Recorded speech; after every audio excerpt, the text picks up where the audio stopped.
Bom dia, Escola de Profetas. Bom dia, Aninha. Bom dia, Profitar. Bom dia para você que está em casa. Que Deus possa abençoar a sua vida grandemente. Amém.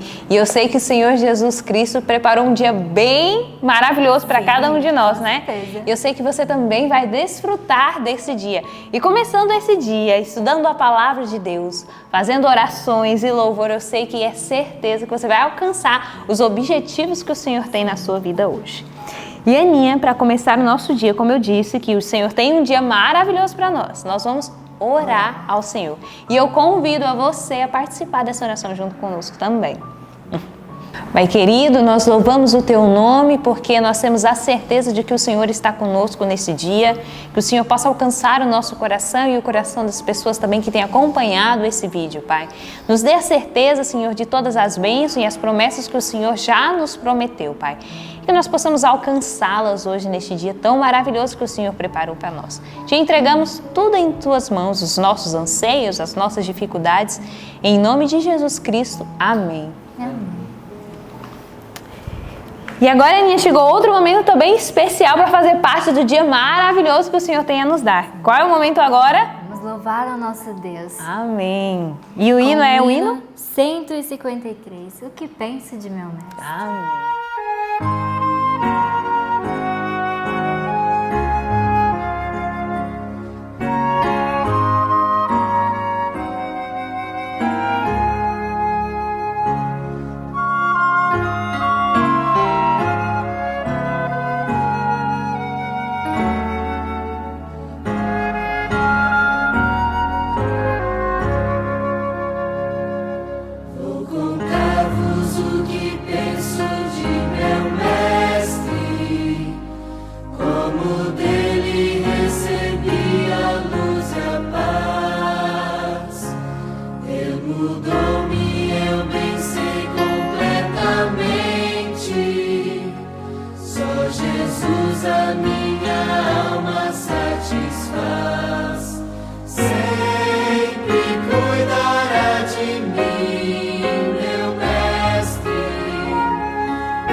Amém! Que bom louvar o Senhor, né? Isso nos traz muita paz ao nosso coração. Mas agora chegou outro momento especial também. E que momento é esse? Nosso versinho. Vamos recitá-lo, né? E a senhora já decorou? Claro! Já tem muitos anos que eu decorei esse verso já. Eu ainda não decorei, então ainda tem chance de você decorar. Vamos lá no 3? E nosso versinho está onde? Em Hebreus 4, do 9 ao 12, né? Então vamos contar até 3 para começarmos? 1, 2, 3. Hebreus 4, do 9 ao 12. Portanto, resta ainda um repouso para o povo de Deus, porque aquele que entrou no seu repouso, ele próprio repousou de suas obras, como Deus das suas. Procuremos, pois, entrar naquele repouso, para que ninguém caia no mesmo exemplo de desobediência. Porque a palavra de Deus é viva e eficaz, e mais penetrante do que espada alguma de 2 gumes, que penetra até a divisão da alma e do espírito, das juntas e medulas, e é apta para discernir os pensamentos e as intenções do coração. Hebreus 4, do 9 ao 12. Hebreus 4, do 9 ao 12. Portanto, resta ainda um repouso para o povo de Deus, porque aquele que entrou no seu repouso, ele próprio repousou das suas obras, como Deus das suas. Procuremos, pois, entrar naquele repouso, para que ninguém caia no mesmo exemplo de desobediência. Porque a palavra de Deus é viva e eficaz, e é mais penetrante do que espada alguma de 2 gumes, que é apta para discernir os pensamentos e as intenções do coração. Hebreus 4, do 9 ao 12. Hebreus 4, do 9 ao 12. Portanto, resta ainda um repouso para o povo de Deus, porque aquele que entrou no seu repouso, ele próprio repousou de suas obras, como Deus das suas. Procuremos, pois, entrar naquele repouso, para que ninguém caia no mesmo exemplo de desobediência. Porque a palavra de Deus é viva e eficaz, e mais penetrante do que espada alguma de 2 gumes, que penetra até a divisão da alma e do espírito, das juntas e medulas, e é apta para discernir os pensamentos e intenções do coração. Hebreus 4, do 9 ao 12. Amém. Que o Senhor agora possa te abençoar com o estudo da palavra, e eu sei que o Senhor tem grandes bênçãos a nos dar nesse dia de hoje. Que Deus te abençoe. E até a próxima. Bom dia! Bom dia! Bom dia para você também que acordou e acordou com saúde. Se não acordou com saúde, pelo menos acordou, né? As misericórdias do Senhor se renovou na tua vida e na minha vida. Como é bom, né? Como é bom acordarmos e termos salvação. Hoje é dia de salvação para a tua casa e para a minha também. Então, com toda certeza será um bom dia. Eu quero convidar você, então, a estudar a Bíblia agora comigo. Olha que especial. O Senhor Deus nos deu esse privilégio de termos a palavra dEle em nossas mãos e podermos estudarmos juntos. E eu quero convidar você aí a abrir a sua Bíblia em Esdras, capítulo 1. Nós vamos estudar hoje capítulo 1, 2 e 3. E junto a Esdras, nós vamos estudar o capítulo 45, Profetas e Reis, a volta do exílio. Deixa eu falar uma coisa para ti, que enche muito meu coração, pensar sobre isso e falar sobre isso e orar sobre isso também. No estudo de hoje nós vamos ver coisas grandiosas e eu pude perceber uma coisa muito importante a respeito de Deus. Deus, ele tem um método para alcançar cada coração. Ele tem um jeito para chegar na alma de cada pessoa. E isso me impressiona muito, porque o jeito que Deus tem para chegar até você não é o jeito que Deus usa para comigo. É diferente, ele tem um jeito de tratar comigo, com o meu coração, e tem um jeito de tratar com o teu coração. Eu fico tão assim emocionada de pensar na história da mulher samaritana, uma mulher que estava ali completamente rejeitada, cheia de preconceitos e fragilizada, e Jesus teve um jeito certo de chegar no coração dela. Disse: você poderia me dar água a beber? E esse era o único jeito que ela aceitaria que Jesus falasse com ela. Olha que impressionante. E Jesus tem um jeito para chegar nos corações. Ele é habilidoso em salvar almas. E eu gosto de orar sobre isso. Senhor, me dá a habilidade de salvar pessoas. Ele tem habilidade, ele é habilidoso, ele tem a ciência da salvação. E hoje nós vamos ver que Jesus, o Senhor Deus, teve um jeito de chegar no coração de Ciro. Nós estamos estudando um período da história do povo de Israel, que agora, traz alegria novamente ao nosso coração. Um povo que era grandioso, poderoso na terra, se tornou cativo em Babilônia. Agora Deus vai restaurar a sorte do povo de Israel. E de que maneira? Alcançando o coração de Ciro. Olha que interessante. Ciro sobe ao trono para governar o povo de Israel ali em Babilônia. E ele mal sabia que 100 anos antes Deus já havia citado o nome dele numa profecia. 100 anos antes daquilo acontecer, Ciro já estava com o nome dele gravado nas escrituras do povo hebreu. Mas não só o nome, estava gravado também a maneira como ele venceria a Babilônia. Se você pegar o livro de Isaías, eu quero ler com você porque isso me impressiona demais. Como Deus é detalhista, como Deus é incrível. O livro de Isaías, capítulo 44, verso 27 e verso 28, diz assim, Deus está falando aqui sobre a libertação do povo de Israel. E aí ele diz aqui, vou ler a partir do verso 26 para você entender o contexto. Que confirma a palavra do seu servo e cumpra o conselho dos seus mensageiros, que digo a Jerusalém: tu serás habitada, e as cidades de Judá sereis edificadas, e eu levantarei as suas ruínas. Deus estava fazendo uma promessa ao povo de Israel. Que digo à profundeza: seca-te, e eu secarei os seus rios. Que digo de Ciro: é meu pastor e cumprirá tudo que me apraz. Dizendo também a Jerusalém: tu serás edificada, e ao templo tu serás fundada. Olha que especial. Deus deu a Isaías, anos antes, a maneira como Babilônia seria destruída e por quem seria destruída. Olha que especial.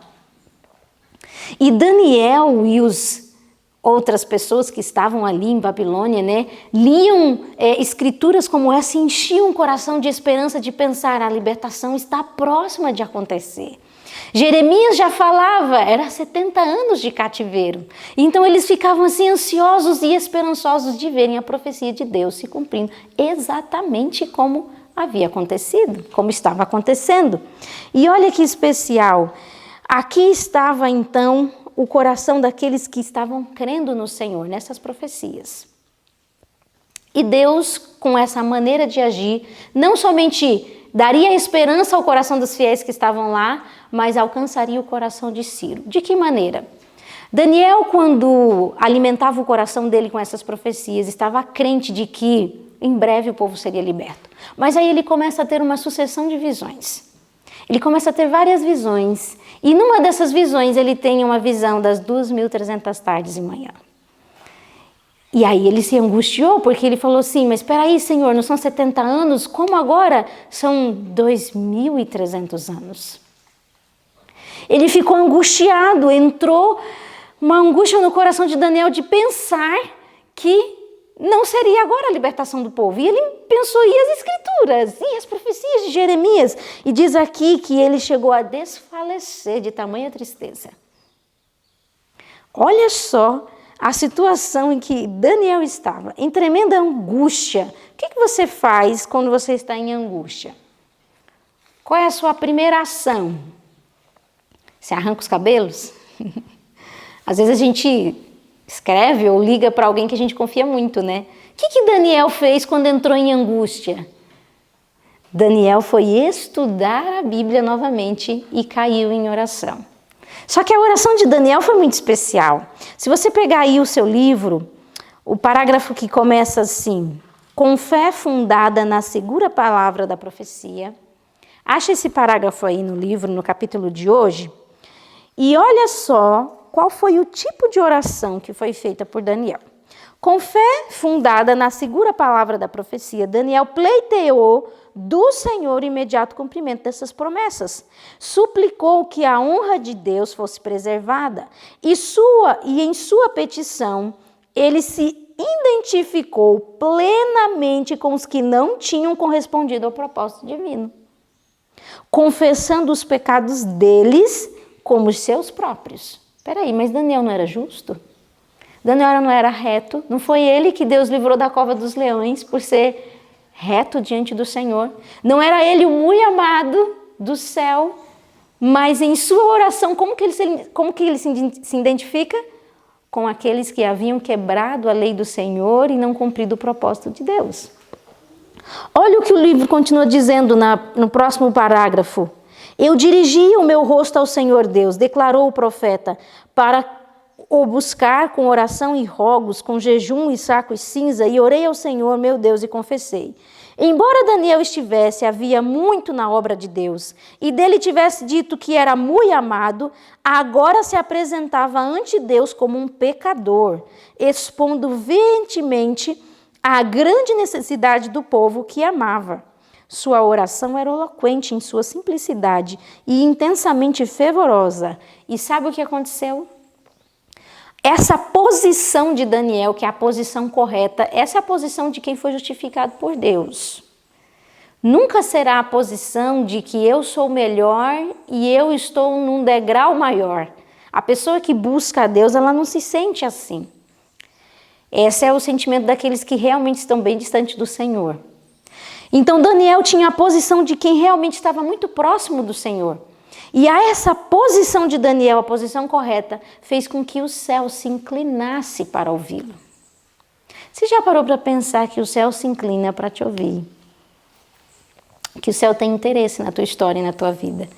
Eu sei que às vezes parece bom demais para ser verdade, né? Mas é verdade. O céu se interessa pela tua história, por mais simples que ela possa ser. Por mais medíocre que a sua vida venha a ser, porque realmente a gente olha para o universo e pensa, minha vida é tão medíocre para Deus se importar com ela, mas Deus se importa. E enquanto Daniel orava, suplicando ao Senhor, o céu se interessava, se inclinava diante de Daniel para ouvir a sua súplica. E olha que interessante, quando Daniel orou ao Senhor, aqui diz que Deus o respondeu de maneira muito favorável. Se você pegar o parágrafo que começa, a oração de Daniel, olha só o que esse parágrafo nos diz. A oração de Daniel tinha sido proferida no ano 1º de Dario, o rei Medo, cujo general Ciro tinha arrebatado de Babilônia o cetro do governo universal. O reinado de Dario foi honrado por Deus. A ele foi enviado o anjo Gabriel para o animar e fortalecer. Após sua morte, cerca de 2 anos depois da queda de Babilônia, Ciro o sucedeu no trono e o início do seu reinado marcou o fim dos 70 anos. Olha que especial! Desde que o primeiro grupo de hebreus tinha sido levado cativo por Nabucodonosor de sua pátria judaica para a Babilônia. Quando Ciro assume o trono com a morte de Dario, agora os 70 anos se findam, acabam. E o que aconteceu com o fim desses 70 anos? Daniel era um homem muito respeitado. Olha a importância de você fazer o certo. Quando você faz o certo, você se torna uma pessoa inesquecível. Daniel era uma pessoa inesquecível e era uma pessoa desejável. As pessoas queriam tê-lo por perto, porque tudo que Daniel fazia dava certo. E lá estava Daniel agora, que tinha ganhado um grande respeito na cabeça de Dario, se você lembra bem a história, né? Ele foi liberto da cova dos leões e recebeu uma grande admiração, né, do rei Dario. Agora, Ciro, que já sabia da história, já conhecia a conduta de Daniel e eles se tornaram super amigos. Foi a chance de Daniel de abrir a Bíblia para Ciro.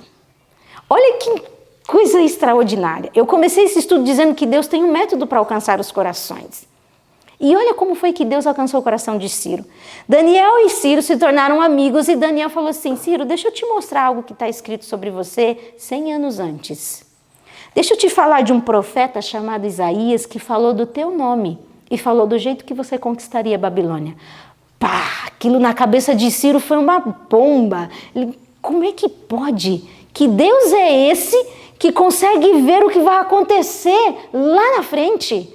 E aí Daniel abriu a Bíblia, mostrou para ele, abriu a Bíblia, abriu os escritos, né? Abriu os escritos, mostrou para ele e Ciro ficou espantado de conhecer esse Deus que o conhecia antes dele nascer.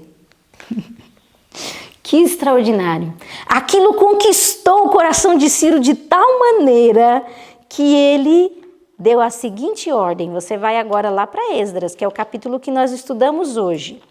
Olha só qual foi a ação de Ciro ao saber que o Deus de Israel tinha falado o nome dele, tinha chamado ele de servo e ainda tinha dito como é que ele ia vencer Babilônia. Gente, que especial, Deus é tremendo demais. Aí olha só o que foi que Ciro fez, Esdras capítulo 1, nós vamos ler aí o verso do 1 ao 4. No primeiro ano de Ciro, rei da Pérsia, para que se cumprisse a palavra do Senhor pela boca de Jeremias, despertou o Senhor o espírito de Ciro, rei da Pérsia, o qual fez passar pregão por todo o reino, como também por escrito, dizendo: Assim diz Ciro, rei da Pérsia, o Senhor, Deus dos céus, me deu todos os reinos da terra. Quem deu? Olha o reconhecimento dele. O Senhor, Deus do céu, me deu o reino. Me deu toda a terra. Ele reconhecia que ele tinha vencido os reinos pela mão do Senhor. Me diga se isso não é conversão. Que extraordinário. E me encarregou de ele edificar uma casa em Jerusalém, que está em Judá. Ele entendeu a missão dele. Deus me deu essa missão. Eu tenho que edificar a cidade de Jerusalém, o templo em Judá. Quem há entre vós de todo o seu povo, seja seu Deus com ele, suba a Jerusalém, que está em Judá, e edifique a casa do Senhor, Deus de Israel. Ele é o Deus que está em Jerusalém. Olha o verso 4. E todo aquele que ficar atrás em algum lugar em que andar peregrinando, os homens de seu lugar o ajudarão com prata, com ouro, com bens e com gados, além das dádivas voluntárias para a casa de Deus que está em Jerusalém. Isso daqui me impressionou demais. Só a ação do Espírito de Deus na cabeça de um pagão para fazer isso. Quem em sã consciência tem um reino onde tem cativos, liberta esses cativos e ainda diz assim, ó, deem dinheiro para eles irem embora. É só na Bíblia que a gente encontra essas coisas, né? É só pela ação do Espírito de Deus um pagão libertar seus escravos, seus cativos e ainda dar dinheiro para eles construírem a cidade deles. Só movido pelo Espírito do Senhor. E foi exatamente isso que aconteceu. Se você ler o verso 6, ó. E todos os que habitavam nos arredores lhes firmaram as mãos com vasos de prata, com ouro, com bens e com gado e com coisas preciosas, além de tudo que voluntariamente se deu. E não teve como não lembrar do Egito, né? O povo lá no Egito, escravo, não tinha mais nada. Mas na hora de sair, eles falaram, vá-se embora, ainda leve tudo, pode levar o que vocês quiserem. Saíram do Egito riquíssimos. E novamente o povo de Deus agora, voltando para a sua terra, libertos e ainda cheio de dinheiro. Só Deus para fazer essas coisas. Só que todo recomeço não é fácil. Você acha que é fácil recomeçar? Recomeçar do zero? Claro que não. Não é fácil. O povo voltou para lá para ajudar, foi protegido durante a viagem, Deus os protegeu porque eles voltaram em cerca de 50 mil pessoas.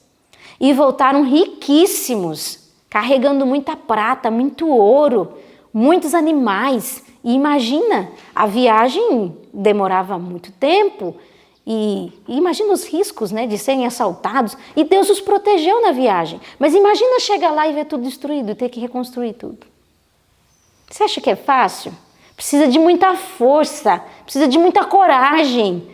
E lá estava o povo de Israel agora, voltando sobre a ordem de Deus e a ordem de Ciro. E quando eles chegam lá, olha que interessante, qual é a primeira ação deles? O que vocês acham que eles fizeram quando chegaram lá? Qual foi a primeira coisa que eles pensaram em fazer? Esse aqui eu achei muito legal. Se você pegar aí Esdras capítulo 3, o verso 3, diz o seguinte, ó. Vamos ler o verso 2. Verso 2. E levantou-se Jesuá, filho de Josadaque, e seus irmãos, os sacerdotes, e Zorobabel, filho de Sealtiel, e seus irmãos, e edificaram o altar do Deus de Israel para oferecerem sobre ele holocaustos, como está escrito na lei de Moisés, o homem de Deus. Verso 3, e firmaram o altar sobre as suas bases, porque o terror estava sobre eles por causa dos povos das terras, e ofereceram sobre ele holocaustos ao Senhor, holocaustos pela manhã e à tarde. Qual foi a primeira coisa que eles reconstruíram? O altar do Senhor. Primeiro Deus. Havia o medo pelos povos que estavam ao redor, imagina uma cidade toda destruída, sem nenhum tipo de segurança, um povo chegando cheio de dinheiro, mas qual foi a primeira preocupação? Restaurar o altar do Senhor.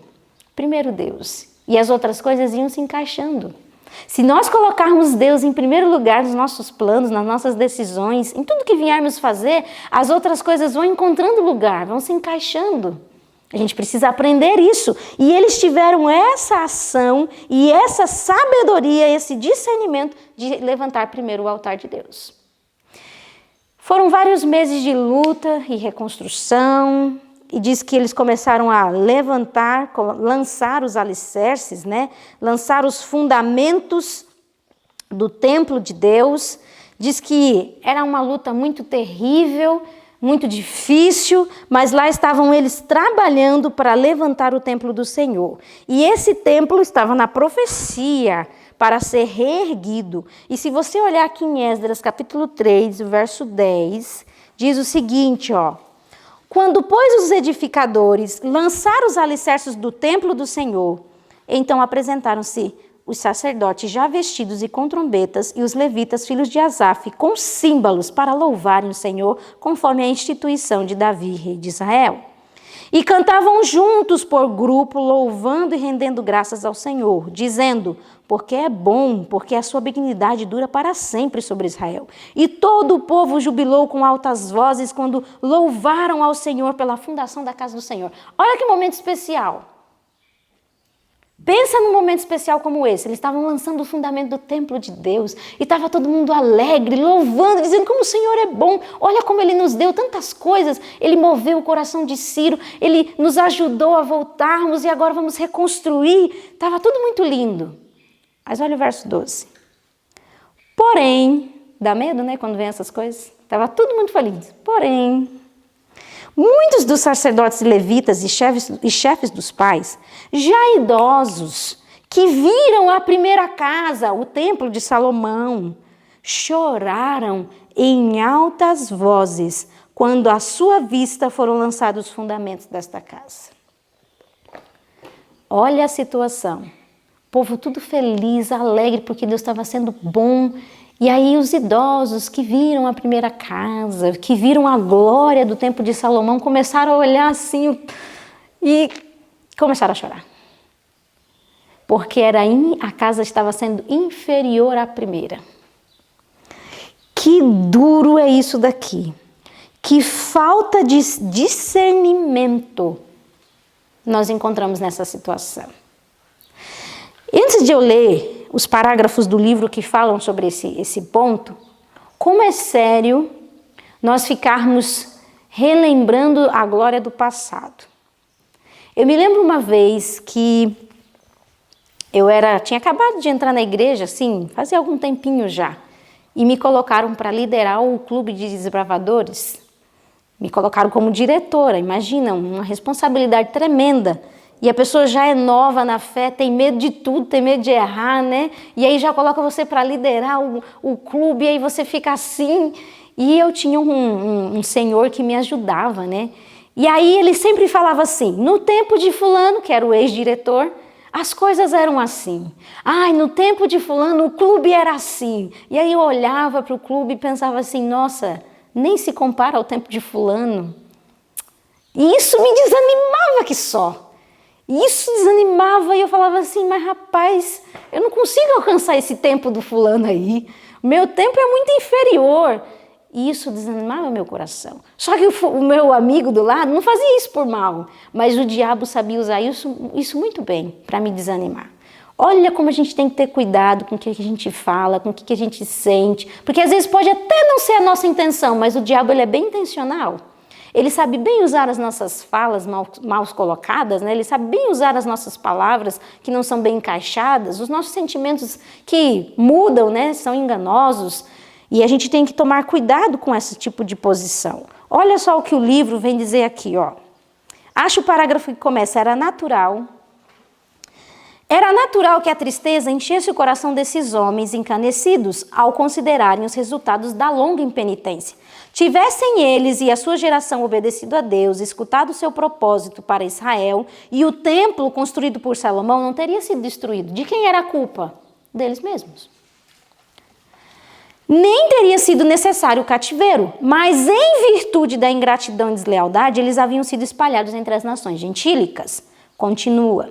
Mudadas estavam agora as condições. Em terna misericórdia, o Senhor havia visitado outra vez o seu povo e permitira-lhe retornar à sua própria terra.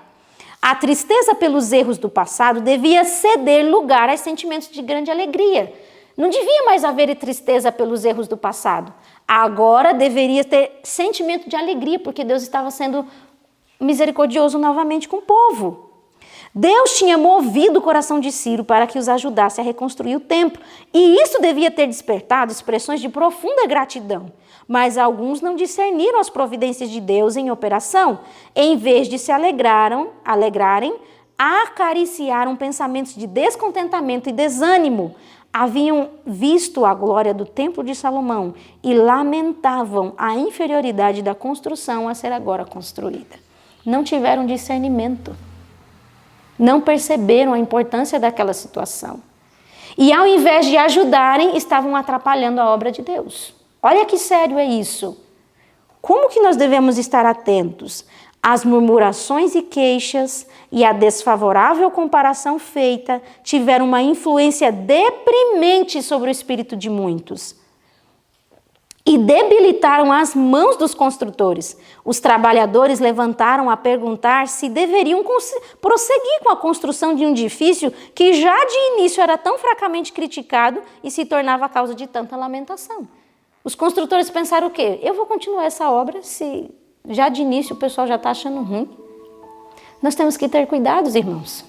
Quantas vezes nós vemos isso acontecer quando há mudança de pastores? Não é? A gente gosta de um pastor e de repente muda ele de igreja e vem um outro pastor e aí você já não o aceita tanto, você enfraquece a obra do Senhor. Quantas vezes fazemos isso com mudança de líderes em cargos? Ah, mas fulano fazia assim e ciclano fazia assado, e a gente enfraquece a obra de Deus com esse tipo de posição e comentário. Só que, olha que especial, aqui a gente tem uma estratégia para lidar com esse tipo de situação.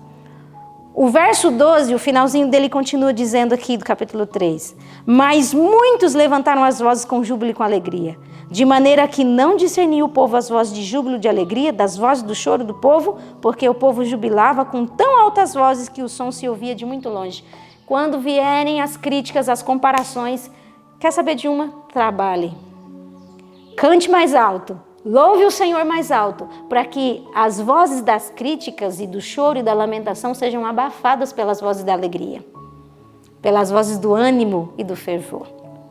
Que lições preciosas nós temos na palavra do Senhor. E aqui nós terminamos o nosso estudo com um relato muito importante e especial. Eles estavam comparando a glória do templo. Aquele templo era mais lindo, era mais belo, agora nós temos um templo inferior. Deixa eu perguntar para ti, qual é o culto que agrada a Deus? Qual é o culto que agrada ao Senhor? Às vezes ficamos tão preocupados em construir belas igrejas, belos templos, que sejam magnificentes, e a gente fala assim, Deus merece o melhor, temos que honrar. De fato, Deus merece o melhor templo, melhor a igreja. A melhor construção, a coisa mais bela, Deus merece isso é fato, mas qual é o culto que agrada a Deus? é um templo belo, bonito. O culto que agrada a Deus é o que está escrito aqui no parágrafo, que diz assim: é quando os princípios vitais do reino de Deus são perdidos de vista que as cerimônias se tornam numerosas e extravagantes. É quando a edificação do caráter é negligenciada, quando falta o adorno da alma, quando é desprezada a simplicidade da piedade, que o orgulho e o amor da ostentação reclamam magnificentes igrejas, esplêndidos adornos e imponentes cerimônias. Mas em nada disto Deus é honrado. Ele avalia sua igreja não pelas vantagens externas, mas pela sincera piedade que distingue do mundo. Ele a estima de acordo com o crescimento dos seus membros no conhecimento de Cristo, segundo o seu progresso na experiência espiritual. Ele olha para os princípios de amor e bondade. Nem toda a beleza da arte pode ser comparada com a beleza da têmpera e do caráter que devem ser revelados naqueles que são representantes de Cristo. Uma congregação pode ser a mais pobre da terra, pode não ter as atrações de exibição exterior, mas se seus membros possuem os princípios do caráter de Cristo, os anjos se unirão com eles em seu culto. O louvor e ações de graças do coração agradecido ascenderão a Deus como sua oferenda, como suave oferenda. O que agrada a Deus? São templos, são construções. O que agrada a Deus é quando o nosso caráter se assemelha ao dele. Quando o nosso coração se molda ao que Ele é. Isso que agrada a Deus. Não adianta templos lindos se lá dentro existem membros que estão mortos, precisando da ressurreição de Cristo. Nós precisamos entender que Deus tem planos para mim e para você. O que esse estudo nos ensina? Esse estudo nos ensina o que está lá em Jeremias 29, verso 11. Eu bem sei os pensamentos que tenho a vosso respeito, diz o Senhor. Pensamentos de paz e não de mal. Deus tem um propósito para você, para a tua vida, para a tua história, dentro desta missão. Cumpra esse propósito. Viva esse propósito, crendo que no Senhor as coisas vão bem. Quero convidar você a orar. Vamos nos ajoelhar. Querido Deus e nosso Pai, nós vimos na história de hoje que o Senhor cuida do teu povo e que em nenhum momento da história o Senhor se esquece de nós. E o Senhor tem a capacidade de mover o coração até daquele que é inconverso, Senhor. Até daquele que não tem a fé em Ti. E o Senhor é capaz de mover a história, mover todas as coisas para que o teu povo cumpra o propósito nesta terra. Ajuda-nos a crermos e confiarmos no Senhor. Ajuda-nos, Senhor Deus, a buscarmos acima de tudo a tua aprovação, que seja esse o anseio da nossa alma. Torna-nos, Senhor, habilidosos em salvar pessoas, assim como o Senhor tem habilidade em salvar pessoas, ensina-nos também a termos essa habilidade, Pai amado. Nos colocamos em tuas mãos, pedimos a tua bênção para o dia de hoje. Peço que o Senhor esteja auxiliando aqueles que estão em casa, estudando a tua palavra, que o Senhor os fortaleça e os anime a perseverarem em buscar a tua face. Em nome de Jesus, amém.